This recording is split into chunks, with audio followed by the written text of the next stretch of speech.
A runoff victory speech with John Bel Edwards. Let's listen. Look, I am so optimistic about the future of our great state because I'm so optimistic about the future of this great campaign. We are going to win this race next month on November 21st. Thank you.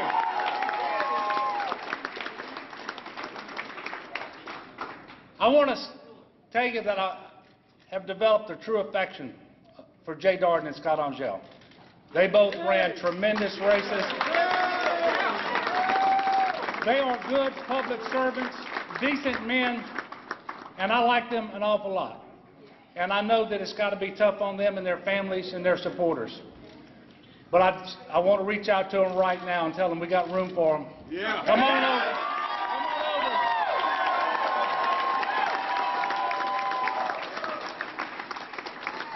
I was introduced by my wife, Donna, who's been my partner for 26 years. And I want to thank y'all for making her so welcome as we travel the state. As we travel the state, making her so welcome because she is a tremendous asset to me, to my family. What a wonderful mother to my children. And I know that she's the star of this campaign because of that commercial that she ran. So I know this is about her more than it's about me. God bless you. I have all of my extended family here tonight, including my mother, that charity hospital nurse that I've been telling y'all about for 2 years. And I want to, there's Mama coming up right now.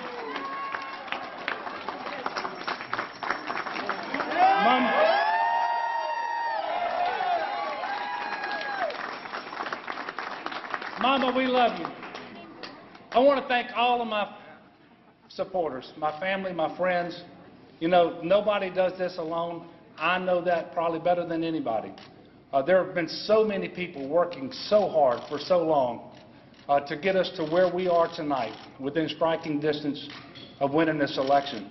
And I just want to thank them. And I want to call out a couple of individuals. Don and I were married a little over 26 years ago. And the best man at that wedding, one of my West Point roommates, Pat Gary, is here with us tonight. And I want to thank Pat for coming down and being with us. And also, another one of my West Point classmates, Doug Gillum, is here. And I want to thank Doug for being here as well.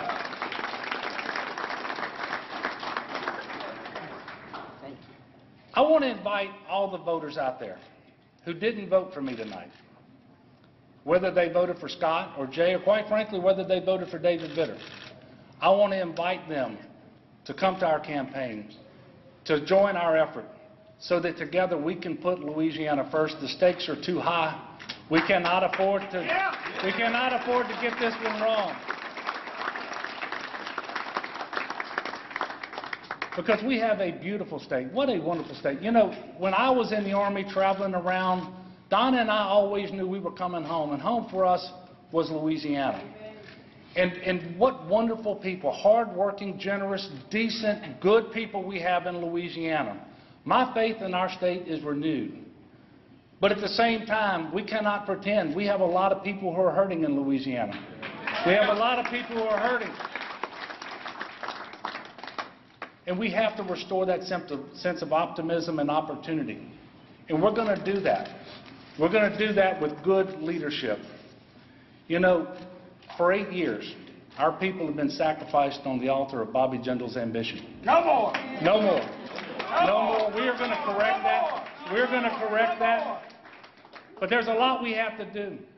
We need a committed, honest, disciplined governor with the leadership ability to bring people together, regardless of race, gender, party, geography.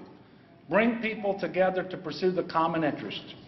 The kind of leadership, quite frankly, that I learned with Doug and Pat at West Point. The kind of leadership that I further developed commanding paratroopers in the 82nd Airborne Division. Hoorah! My leadership in the legislature, standing up to Bobby Jindal when he was at the height of his power, but when he was wrong for this state. I stood up to him.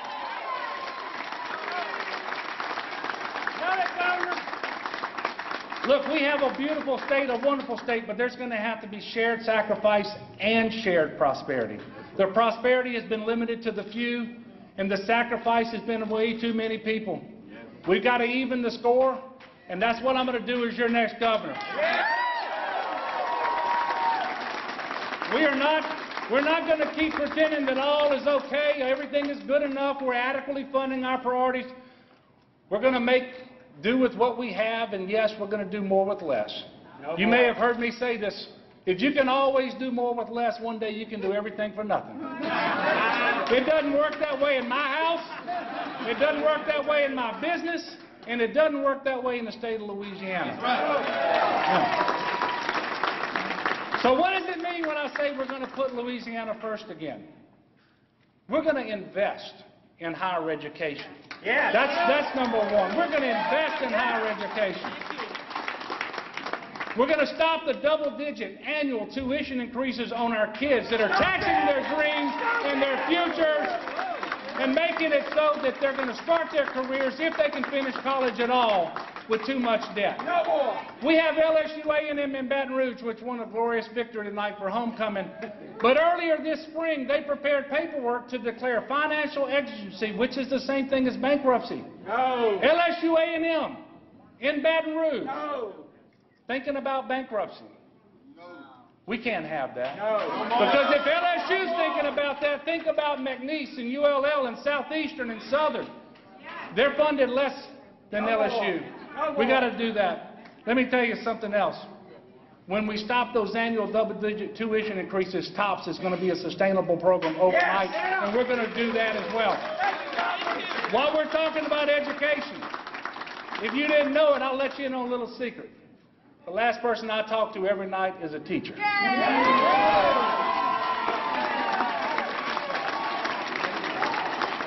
Now, we're going to respect our educators again. And when we're going to improve education. We're going to improve education, but our teachers are going to have a seat at the table because you cannot do it without them. It doesn't make any sense.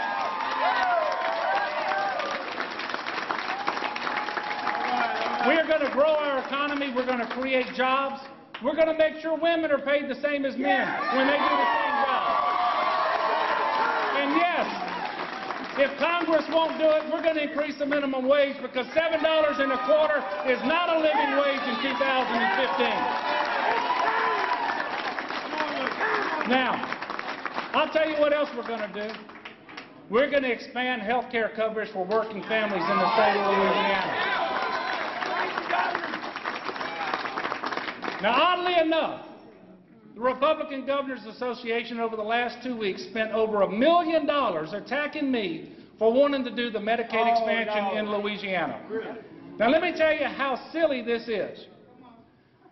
All three of my Republican opponents in this race embraced, to some degree or another, the Medicaid expansion.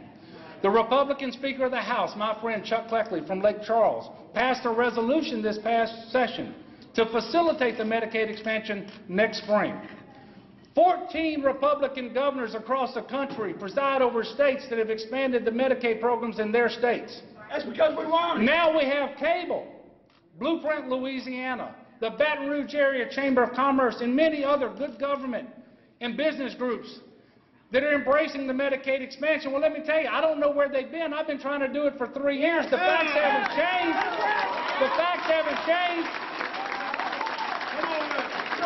So let me tell you, if that's the best they got against me, y'all brace yourselves because we're going to kick their butt. We're going to kick their butt.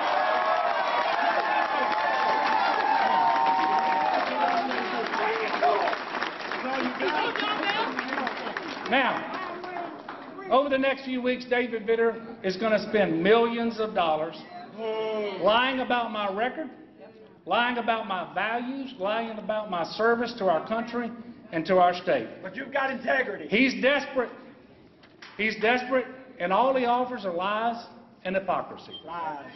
But I'm not going to sell my soul to win this election. I will not do that. I live by the honor code.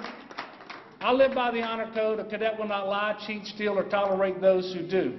And David Vitter wouldn't last 5 minutes at West Point.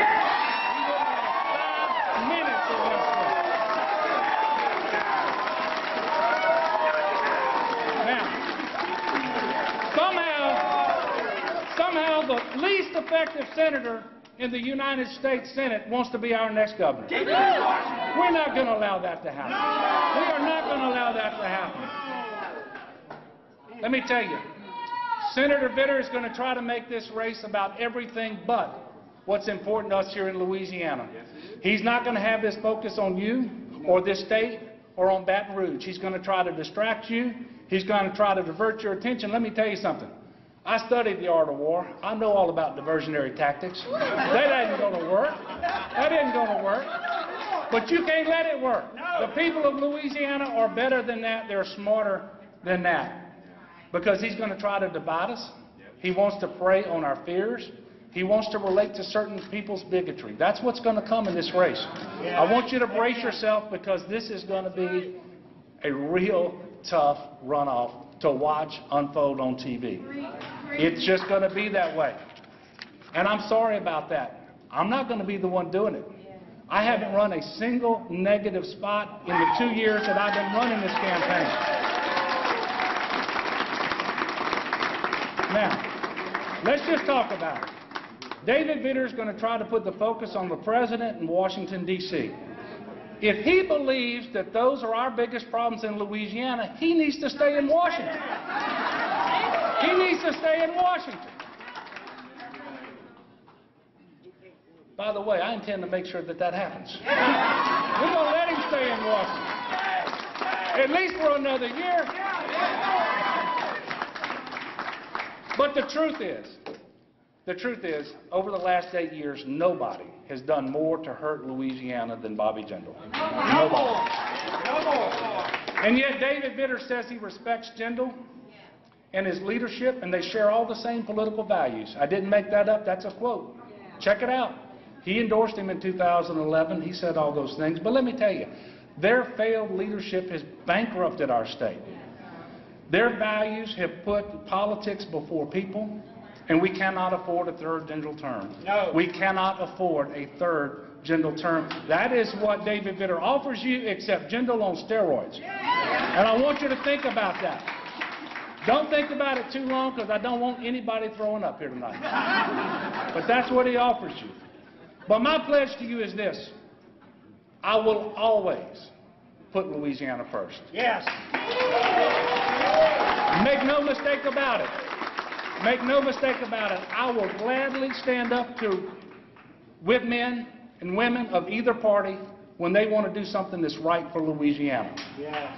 And I will proudly stand up and fight against anyone of any party when they stand up and they want to do something that is bad for Louisiana. That's what it means to put Louisiana first. It isn't about party. It isn't about philosophy. It's about people. It's about the Louisiana people. Thank you. That is my record in the legislature, and that's the way I'm going to govern. Now, the simple fact of the matter is Senator David Vitter doesn't want the people to know who he really is and what he thinks. Why? Wonder why. What is he hiding? Why is it that he doesn't want to go to debates? Why is it that he doesn't face the press? That he doesn't answer questions? Or the question, perhaps? But the people of Louisiana deserve better. Think about it. What happened the last time this state elected a governor who didn't want to debate? We got Bobby Jindal.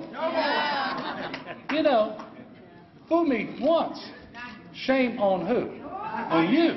Fool me twice, shame on me. We're not falling for that again. Now, I have participated in every debate this far, and I have committed myself to participate in the 2 that are scheduled in the runoff. And I hope there are going to be more scheduled. I challenge David Vitter to show up. Show up. Just show up.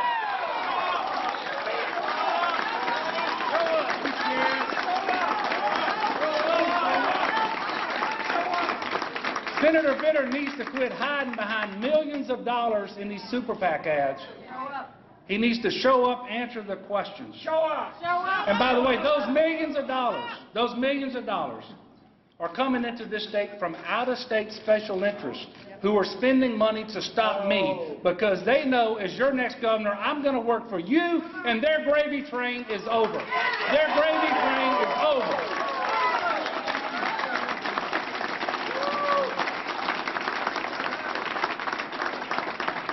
And I also challenge Senator Vitter to stop these Nixonian tactics, where he's sending out people to engage in surveillance and try to catch them on camera, record their conversations. What kind of police state would he have in Louisiana should we put him in the governor's office? I mean, just stop it. Be decent. For once, just be decent. Do the right thing. Now, we are going to win this election. All of us working together, we are going to win this election for our children, for our seniors, for our workers, for all of the people in this state. We are going to rebuild Louisiana. We're going to get back. We're going to get back to financial accountability. We're going to get back to respectability in Louisiana. And I promise you, I will never embarrass you. I will always tell you the truth. And I will always fight to put Louisiana first. So will you join me on the rest of this journey so that we can win this governorship?